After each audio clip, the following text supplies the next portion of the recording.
ఇంకొక మాట కూడా నేను ప్రత్యేకంగా చెప్పాలి. బిల్వమంగళుడు, లీలాశుకుడు జన్మతః శైవుడు, వాళ్ళు ఆరాధ్య శైవులు. బ్రాహ్మణుల్లో ఒక శాఖ ఆరాధ్య శైవ శాఖ. ఆరాధ్య శైవ శాఖకి చెందినవాడు, జన్మతః శైవుడు. ఆయనకెందుకో కృష్ణ భక్తి పట్టుకుంది. ఆయన అప్పటికి వాళ్ళే అడిగారు, కొంత మనం శైవులం కదయ్యా, శివుడి గురించి వాళ్ళు చెప్పొచ్చు కదా, కుమారస్వామి ఉన్నాడు, గణపతి, మన గ్రూప్ మనకుంది, ఇదో గ్రూపిజం ఉందిగా, మన గ్రూప్ మనకుంది కదా, శివ కుటుంబం అలాగే విష్ణువు కుటుంబం, ఇదే లేనిపోని విభేదాలంటే. మన గుంపు మనకుంది కదా, నువ్వు శివుడి మీదో కుమారస్వామి మీదో రాయొచ్చు కదా, ఇన్ని శ్లోకాలు, అద్భుతమైన శ్లోకాలు కృష్ణుడి మీద ఎందుకు రాసేవయ్యా అంటే ఆయన సమాధానం చెప్పాడు, శైవావయం నఖలు తత్ర విచారణీయం, శైవావయం నఖలు తత్ర విచారణీయం, పంచాక్షరీ జపపరా నితరాం తథాపి, శైవావయం నఖలు తత్ర విచారణీయం, పంచాక్షరీ జపపరా నితరాం తథాపి, నితరాం తథాపి అతసీ కుసుమావభాసం చేతో మదీయం, అతసీ కుసుమావభాసం స్మేరాననం స్మరతి చేతో మదీయం, అతసీ కుసుమావభాసం స్మేరాననం స్మరతి గోపవధూ కిశోరం. అయ్యా మీరు చెప్పింది నిజమే, శైవావయం మేము శైవులమే, నఖలు తత్ర విచారణీయం, మీరు దీన్ని కమిటీ పెట్టి తేల్చాల్సిన అవసరమే లేదు, నేనే చెబుతున్నానుగా మేము శైవులమే. అంతేకాదు పంచాక్షరీ జపపరా నితరాం, ఎప్పుడు నమశివాయ నమశివాయ నమశివాయ అని జపం చేస్తూనే ఉంటాం, అనుమానం వెళ్ళా. కృష్ణ కర్ణామృతం రాసేటప్పుడు కూడా నా జపం అదే అన్నాడు ఆయన, జపం మార్చలేదు. ఎప్పుడు ఏదైనా మనం దేవుణ్ణి గురించి, కృష్ణుడి గురించో, రాముడి గురించో, శివుడి గురించో, అయ్యప్ప స్వామి గురించో ఏదో కొత్తగా వినగానే ఏమనిపిస్తుందంటే కొత్త ఒక వింత, పాత ఒక రైత, రోత అని మనలో మనమే మతం మార్చిస్తూ ఉంటాం. ఈ దేవుణ్ణి వదిలేసి ఆ దేవుణ్ణి పట్టుకుంటాం. ఈయన కోరికలు తీర్చలేదు, ఆయన కోరికలు ఇంతమంది దేవుళ్ళు ఎక్కడా లేరు. 1000 మంది దేవుళ్ళని ఆరాధించడానికి హిందువులు అజ్ఞానులు కాదు, ఒకే దేవుణ్ణి 1000 రూపాల్లో సైతం ఆరాధించగలిగిన విశాలమైన మతం హిందూ మతం ఒక్కటే ప్రపంచం మొత్తం మీద.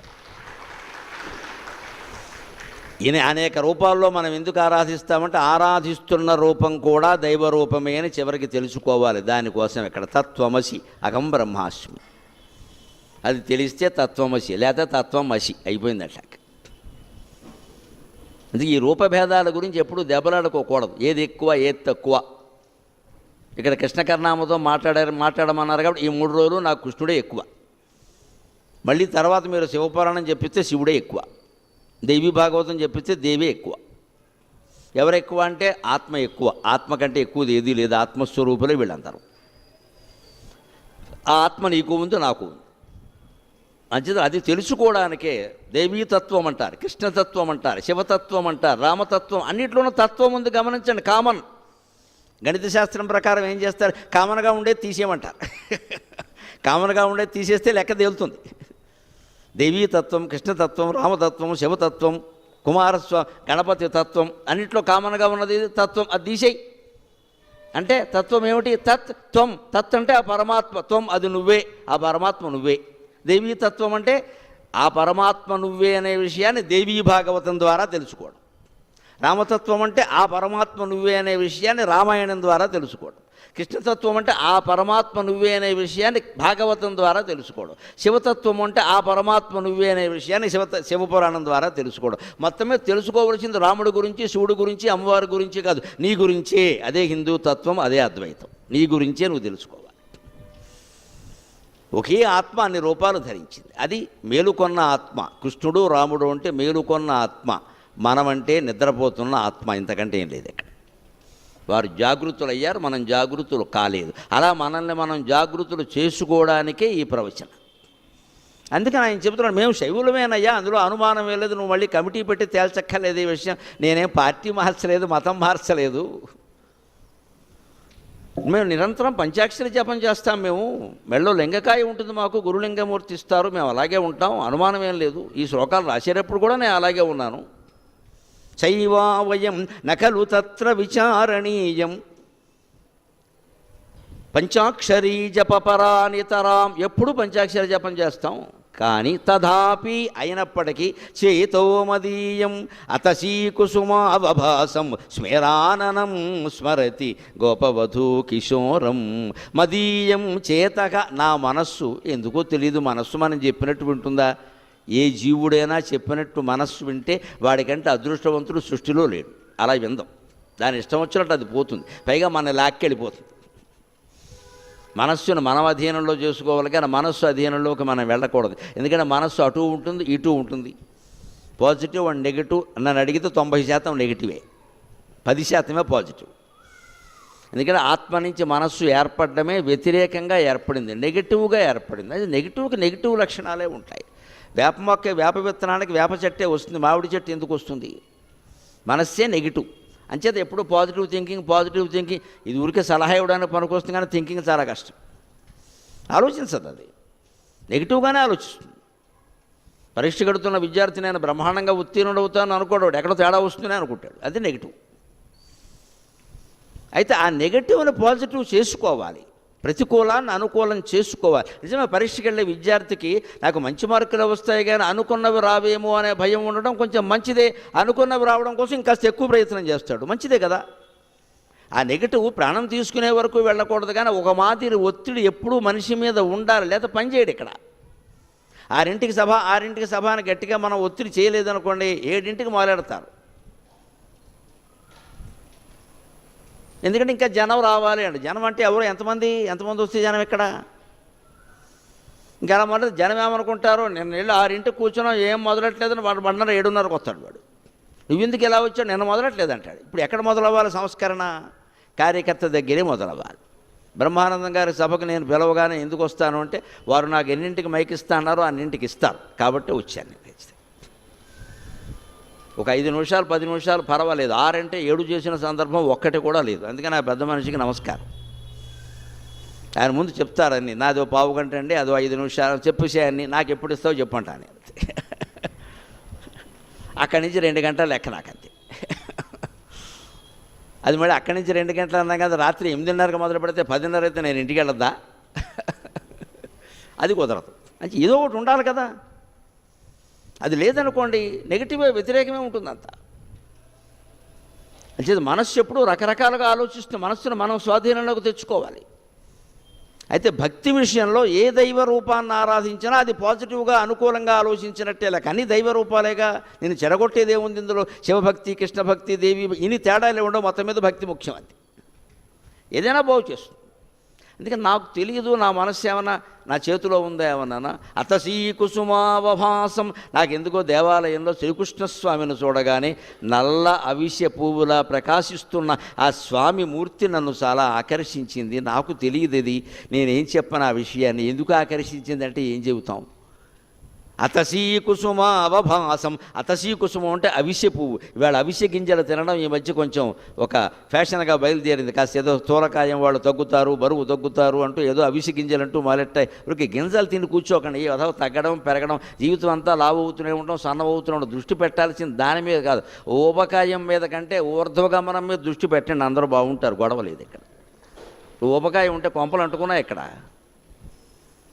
దానికి పెద్ద ప్రచారం ఇస్తారండి ఆవిడ.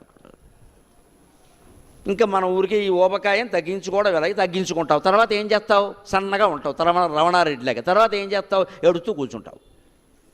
నువ్వు ఊబకాయం ఉన్నా, సన్నకాయం ఉన్నా, పొడుగ్గా ఉన్నా, పొట్టుగా ఉన్నా, ఆడదానవేనా మొగాడవేనా, ఆత్మజ్ఞానం పొందావా లేదా, అదొక్కటే ముఖ్యం, ఇంకేం కాదు ఇక్కడ. అది లేకపోతే నీకు ఊబకాయము దండగా, సన్నకాయము దండగా, సౌందర్యము దండగా, ఐశ్వర్యము దండగా, అని దండగా. అంటే మనం ఆలోచించవలసింది నిరంతరం శరీరం మీద దృష్టి పెట్టకుండా దయచేసి. బాగా ప్రచారాలు పెరిగిపోయినాయి ఈ మధ్యన.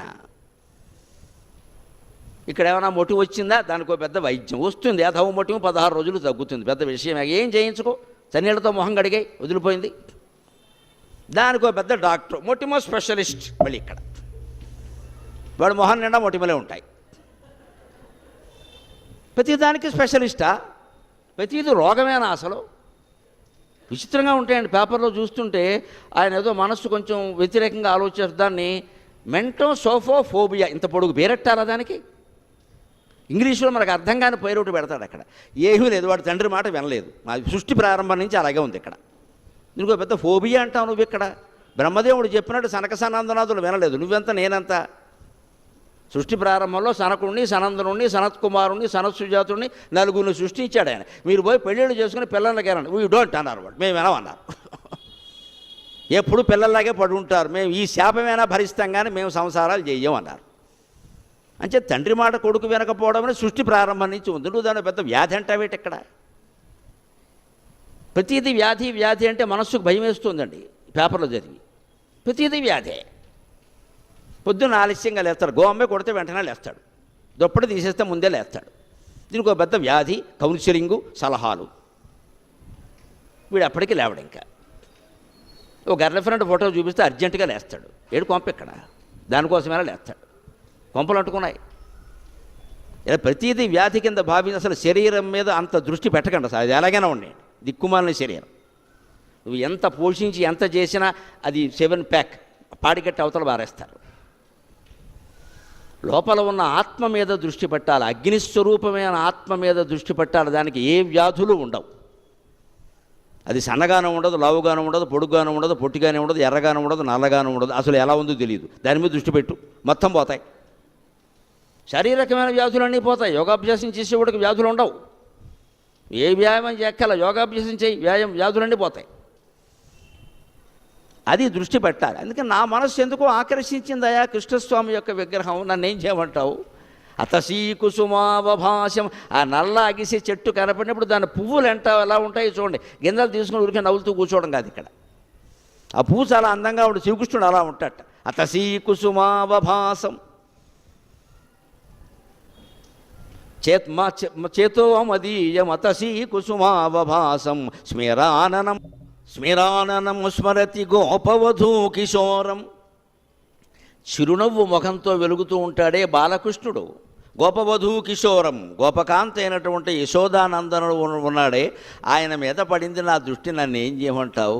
అందుకని నేను రాశాను. శివుడు ఏమన్నా కృష్ణుడి గురించి రాయొద్దని చెప్పాడా? చెప్పడు. పోతన గారు శైవుడు, భాగవతం రాసిన పోతన గారు శైవుడు. ఆయన కల్లో కనిపించింది రామచంద్రమూర్తి, రాసిందేమో భాగవతం. ఏమనాలే? రాముడి కథ కాదు భాగవతం, కృష్ణుడి కథ. రాసిందేమో కృష్ణుడి కథ, రాయమని చెప్పింది రాముడు. ఆయన జన్మతః శైవుడు. అంచేది హిందూ మతంలో ఉండే ఔన్నత్యం ఇది. దేవతా రూపారాధనలో తేడా పనికిరాదు. బహుళ దేవతారాధన మన హక్కు, మన అదృష్టం. ఏ పండగ వస్తే ఆ పండగ చేసుకుంటాం. అంతిమంగా గ్రహించవలసింది ఒకటే, రాముడైనా కృష్ణుడైనా ఎవరైనా నువ్వే తత్వమసి. ఈ శరీరం నేను కాదు అని గ్రహించగలిగితే అది మనమేం తెలుస్తుంది. ఆ గ్రహించిన వాడిని దేవుడు అన్నారు, గ్రహించిన వాడిని జీవుడు అన్నారు. అంతకన్నా తేడా ఏమీ లేదు ఇక్కడ. తెలియకపోవడం తెలియడంలోనే తేడా.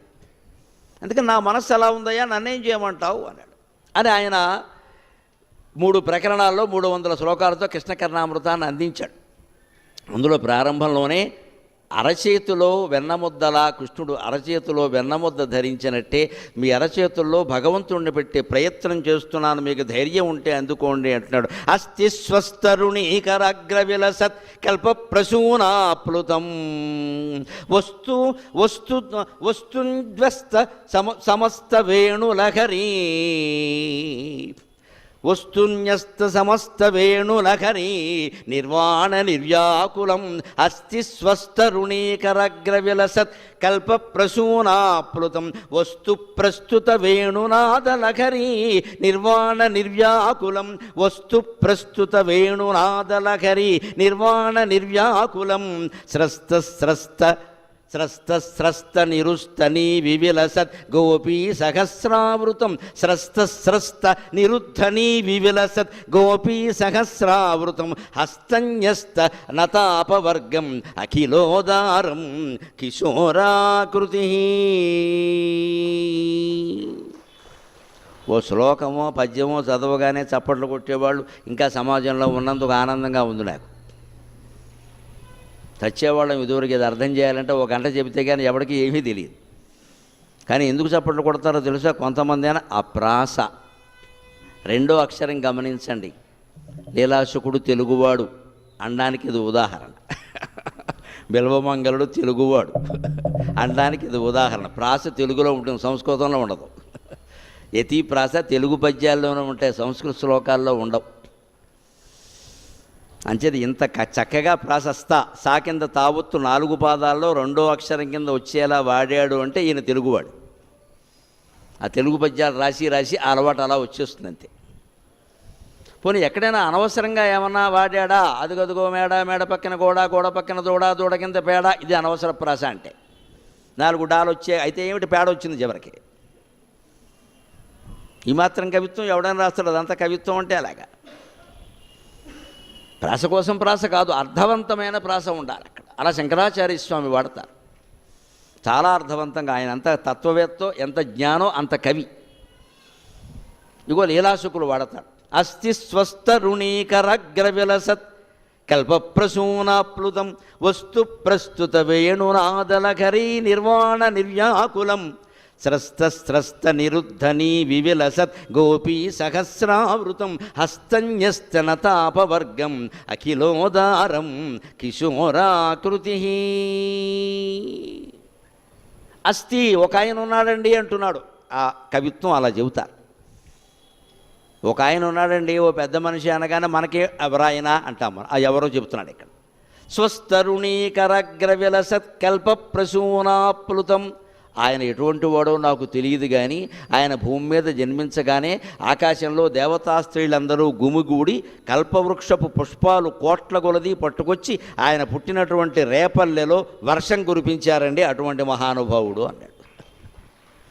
ఎంత మధురమైన మాట ఇది. శ్రీకృష్ణుడు జన్మించగానే చెరసాల్లో జన్మించినప్పుడు పూల వర్షం కురవల కొంపలు అంటుకుంటాయి. కంసుడు వచ్చి అందరినీ లోపల బారేస్తాడు. అక్కడ హడావుడు చేసి బ్యాండ్ మేళం పెట్టకూడదు.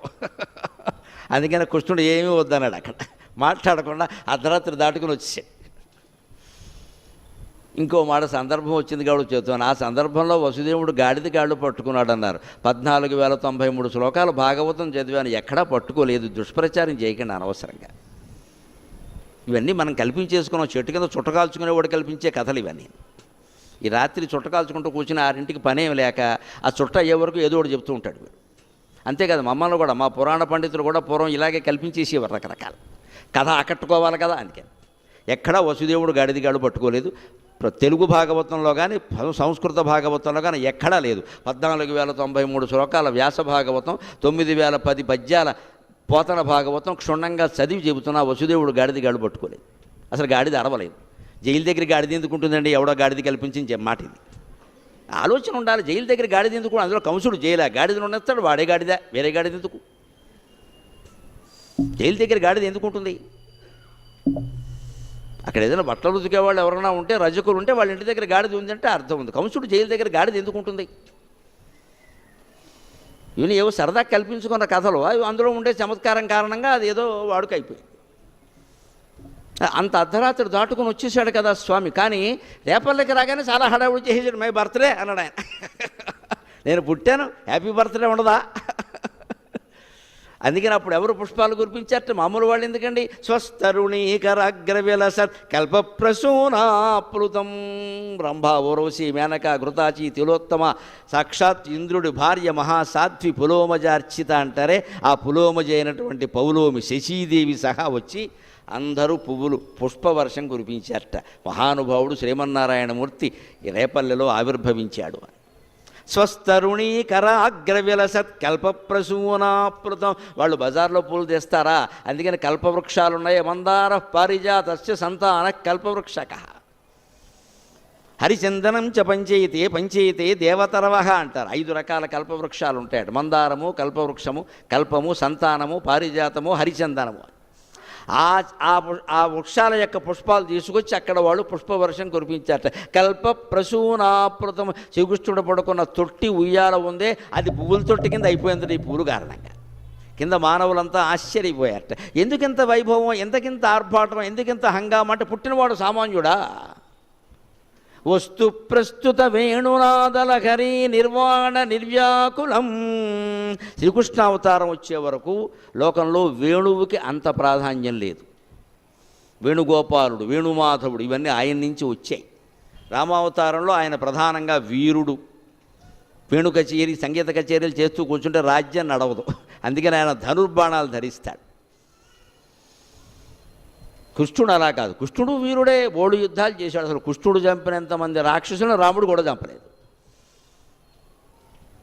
పంపాడు. కానీ అదేది పెద్ద ప్రధానంగా పెట్టుకో. అంతే, కృష్ణుడి చేతుల్లో ఏ ఆయుధాలు ఉండవు, వేణువు ఒక్కటే ఉంటుంది. ఆయన పక్కన కూడా ఎవరో ఉండరు, ఉంటే గోవు, ఇంకెవరు ఉండరు.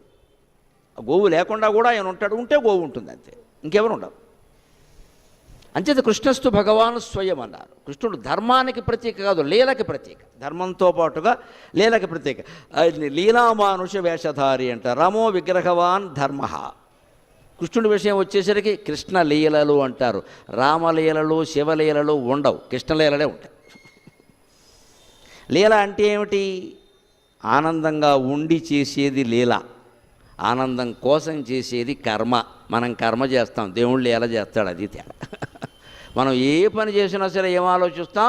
ఇది ఎందుకంటే, ఇది ఎవడు అడిగండి నేను, ఎందుకంటే ఇది ఎందుకంటేలోనే మొత్తం కర్మ కాలిపోయే విషయం అంతా ఉంది. ఆ పని ఎందుకు చేయాలా? ఏ ఫలితము ఆశించకుండా పని చేయడం మన ఎవరికీ తెలియదండి.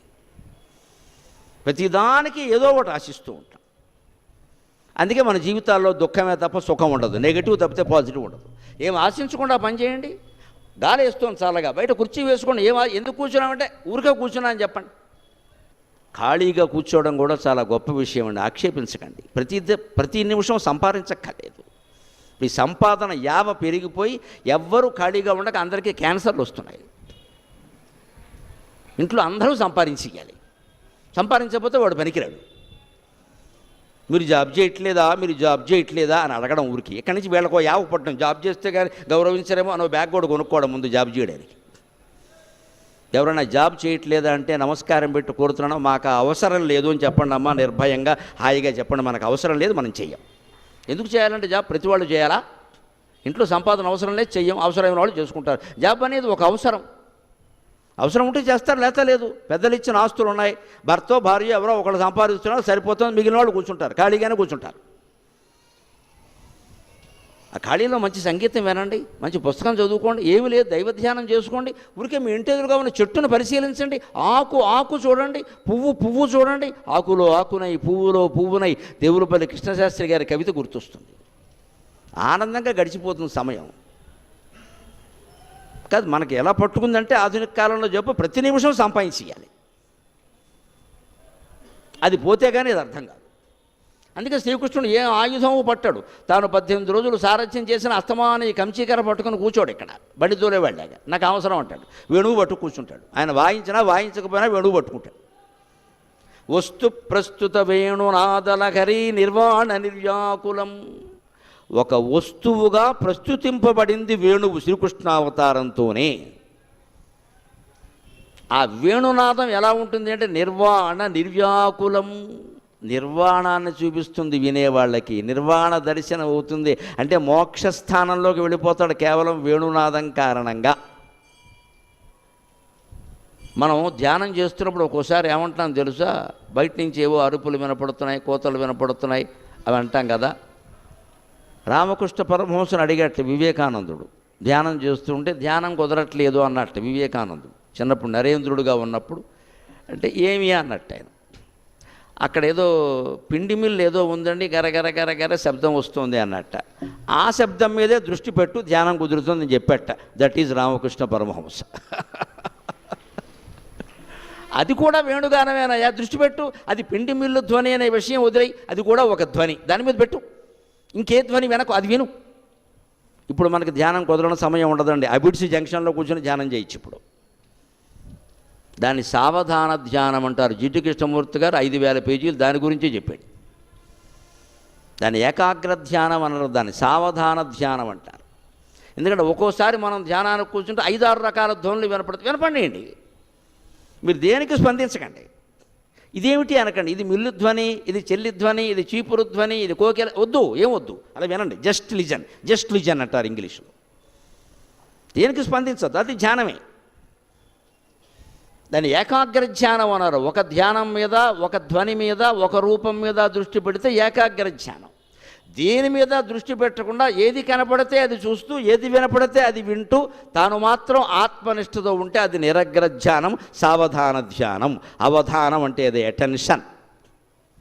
అవధానం చేసేటప్పుడు మేము దేని మీద ప్రత్యేకంగా దృష్టి పెట్టాం, అన్నీ చూసుకోవాలి. 8 ఉన్నాయి అక్కడ 8 ఉన్నాయి. ఒకదాని మీద దృష్టి పెడితే కుదరదు, ఇక్కడ అన్నిటి మీద పెట్టాలి. అంటే అసలు రహస్యమేమో అనుభవంతో చెబుతున్న 325 అవధానాలు, 10 శతావధానాలు, ఒక సహస్ర అవధానం చేసిన వ్యక్తిగా మేము దేని మీద దృష్టి పెట్టాం, ప్రస్తుతం ఏం చెప్పాలో దాన్ని చూస్తాం అంతే. అందుకే అవధానం సాగుతుంది. ఇది చెబుతూ అది చెబుతూ ఇది ఆలోచించే వరకు బొరపాడైపోయి 2 పద్యాలు పోతాయి. ఎప్పుడు ఏది చెప్పాలో దాని మీదే దృష్టి పెడతాం, పూర్తిగా కేంద్రీకరిస్తాం. అమ్మవారి దేవుల స్మరణ కలుగుతుంది, పద్యం చెబుతాం, అంతే లెక్క. దానికి చేయాల్సిన ధ్యానమో సాధన ఏదైనా ఉంటే ఇంటి దగ్గర చేస్తాం, వేదిక మీద కుదరదుగా.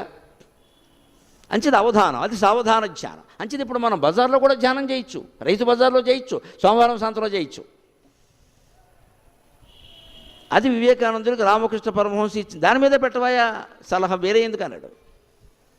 ఏది వినపడినా పర్వాలేదు అన్నమాట, మనసు స్పందించకూడదు, అంతే లెక్క. ధ్యానం అంటే మనసు స్పందించద్దు. ఇది బాగుంది, బాగులేదు, ఇంకా వినాలి, ఇంకా బాగుంది, ఈ ధ్వని లేకుండా ఉంటే అసలు ఏమొద్దు, ఊరుకోలాగా.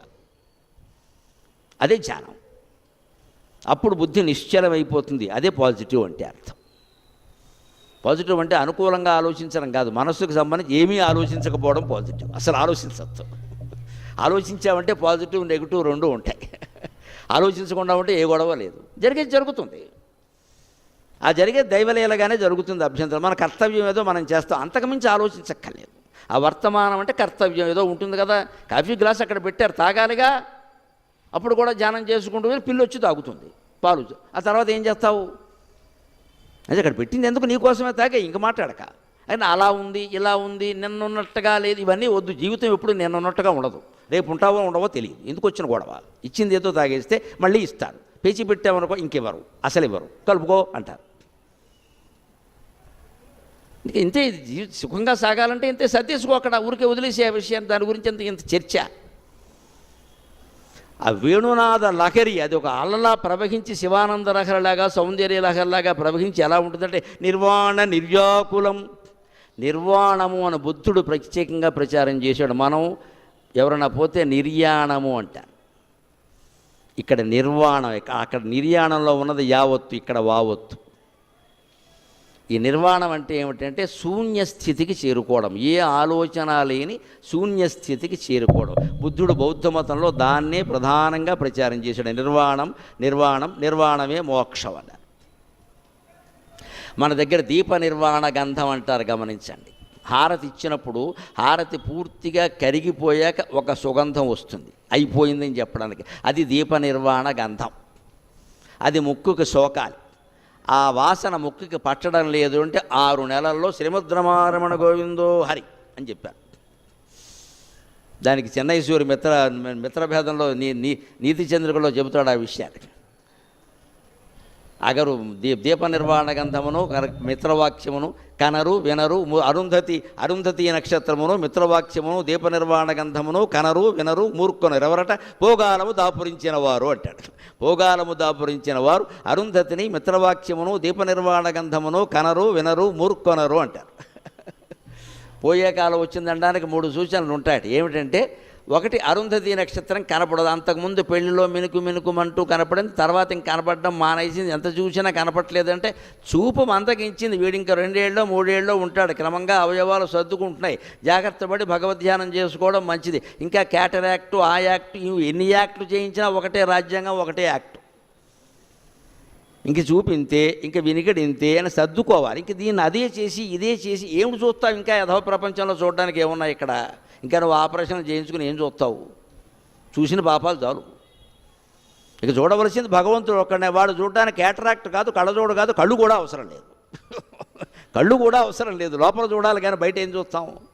ఈ వైరాగ్యానికి మనుషులు 70-80 ఏళ్ళు దాటాకైనా రావాలండి. లేదు, బాగా హెల్త్ ఇన్సూరెన్స్ పెరిగిపోయిన తర్వాత ప్రతి వాళ్ళు మొదలెట్టారు. ఇక్కడ వాడు ఇచ్చుకుంటాడుగా, మన సొమ్మేం పోయిందని. ఎలాగో ఇన్సూరెన్స్ వాడు ఇస్తున్నారు కదా, డాక్టర్లు శుభ్రంగా 50,000 వేసేది 5 లక్షలు ఇస్తున్నాడు. వాడి పిల్లని వాడింది. మొత్తం మీద ఎవరు మోసపోతున్నారో తెలియట్లే, అందరం మాయలో పడ్డాం. అసలు అంత అవసరమా శరీర తాపత్రయం? వదిలేరేమా దాన్ని?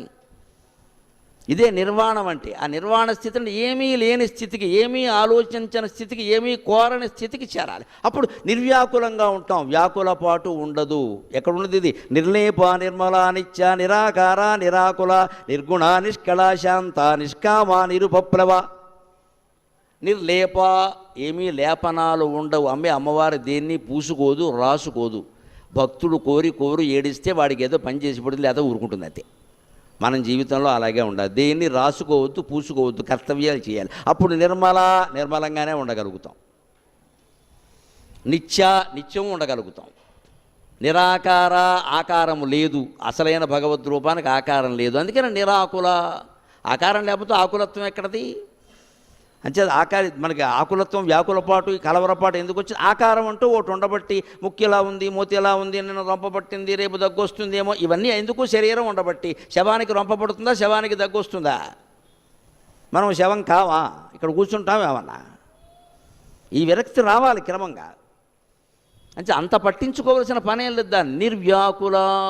ఆ వేణునాదాన్ని వింటూ ఆ తారస్థాయికి చేరుకుంటే ఆ ఏ వ్యాకులపాటు లేని నిర్వాణ స్థితిని, మోక్షాన్ని అనుభవిస్తాం, ఆనందిస్తాం. శ్రీకృష్ణుని వేణునాద రహస్యమేది. అదే ఆయన యమునా తీరంలో సాయంత్రం వేళ ఆ వేణునాదాన్ని వినిపించేవాడు. దాన్ని వినడానికి కొన్ని వేల మంది వచ్చేవారు. గోపికలు అంటారు పొరపాటు, అందరూ వచ్చేవారు. గోపికలు కూడా వాళ్ళ వయస్సుల గురించి మాట్లాడరు. 8 ఏళ్ల నుంచి 80 ఏళ్ల వాళ్ళ వరకు వచ్చారు. అందరితోనూ ఆయనకి సంబంధం అంట కడతారంటే బుద్ధి లేకుండాను. గోపకుల వధువులు అంటే వాళ్ళెవరు? వయస్సులో ఉన్నవాళ్ళు కాదండి. మనకుండే భ్రమలన్నీ దేవుడికి అంట కడితే అలాగా.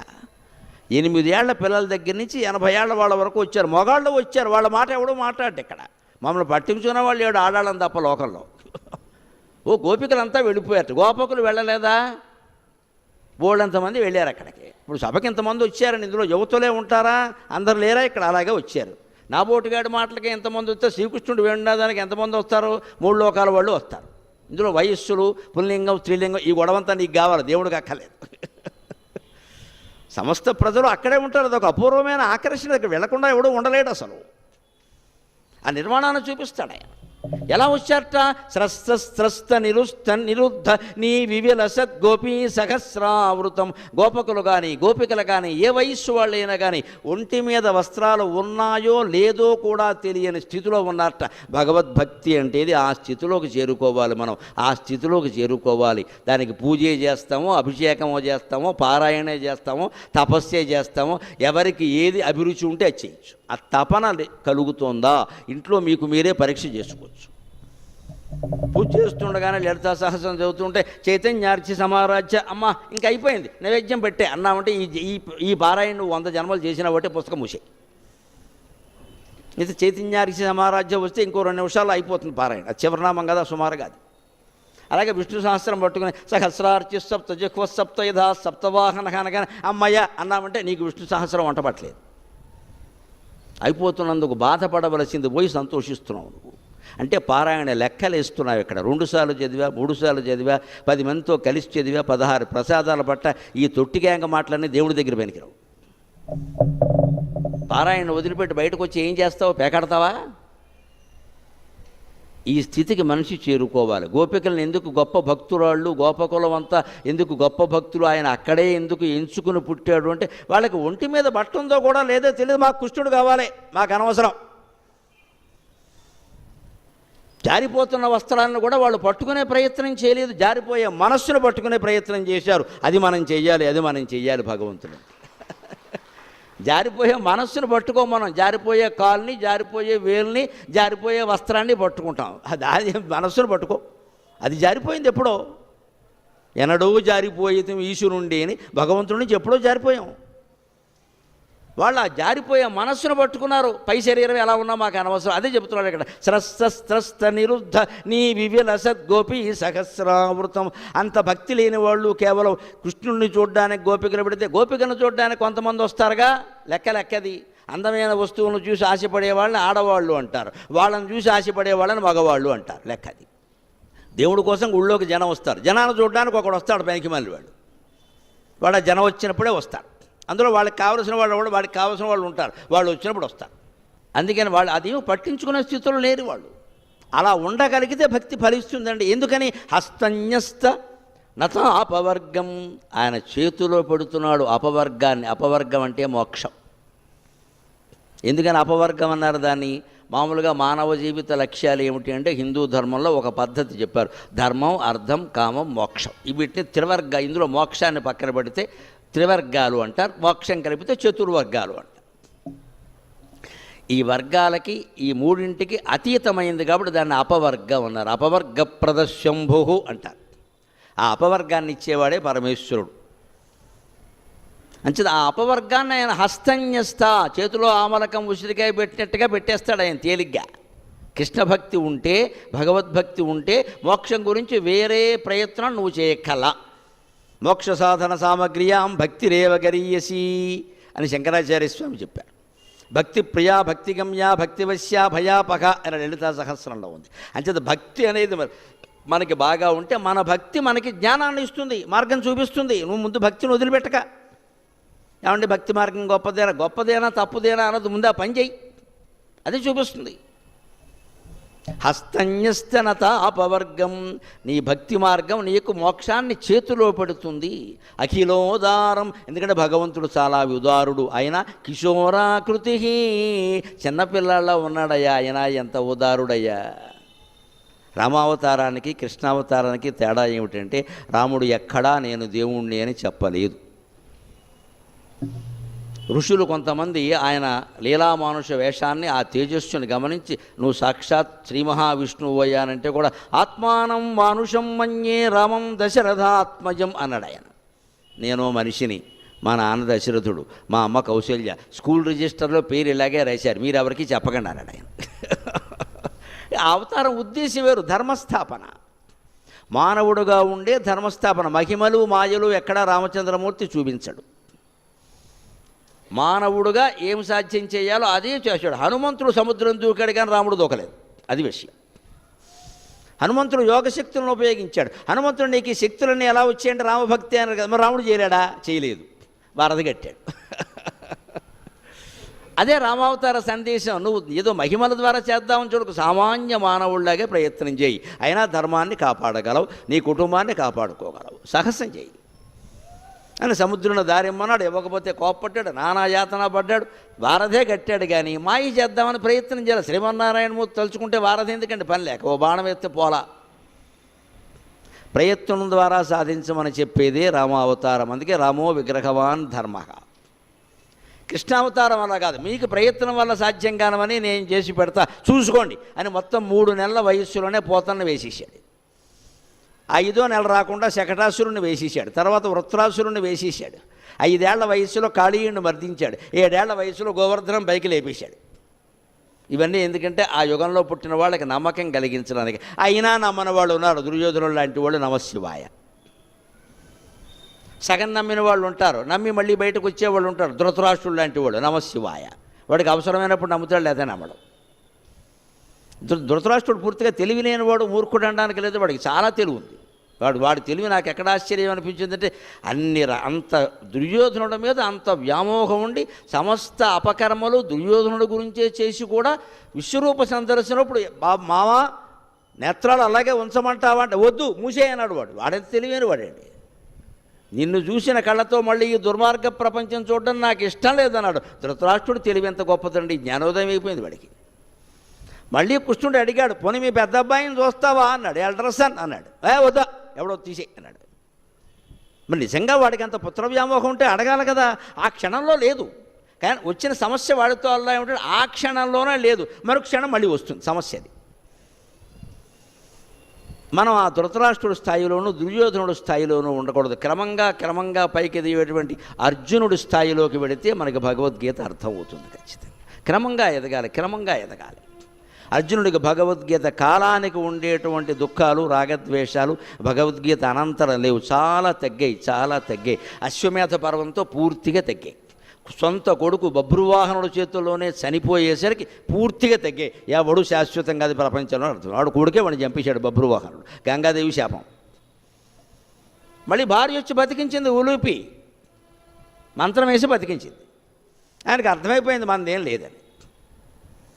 చివర శ్రీకృష్ణుడు భార్యలందరినీ కాపాడడం కోసం ఆయన హస్తినాపురానికి తీసుకెడుతుంటే 25 మంది బోయేవాళ్ళు వచ్చి అర్జునుడిని చెతక్కొట్టి చెట్టుకు కట్టేసరికి పూర్తిగా అర్థమైంది గాంధీవం ఒట్టి బ్యాండ్ మేళానికి తప్పితే ఎందుకు పనికిరాదని. అప్పుడు కూడా గాంధీవం ఆయన చేతుల్లో ఉంది, అది బ్యాండ్ మేళం. గాంధీవం ఉండడం వల్ల జయించాం, రథం ఉండడం వల్ల ఏమీ లేదు, భగవద్ అనుగ్రహం ఉండడం వల్ల జయించాం, లేనిది ఏమి లేదు బో అని అప్పటికి అర్థమైంది ఆయనకి. అంతే మనం అర్జునుడి స్థాయిలో ఉండాలి, ధృతరాష్ట్రుడు గాను దుర్యోధనుడు గాను కాదు. అప్పుడు భగవద్గీత వినడానికి ఆచరించడానికి అన్నిటికీ యోగ్యత కలిగి ఉంటాం మనం. అలాగా మోక్షాన్ని చేతిలో పెట్టిన మహానుభావుడు కాబట్టి అఖిలోదారం కిశోరాకృతికి, కిశోరాకృతి చిన్నపిల్లడిగా ఉన్నప్పటి నుంచే ఆయన మహిమలన్నీ చూపించాడు.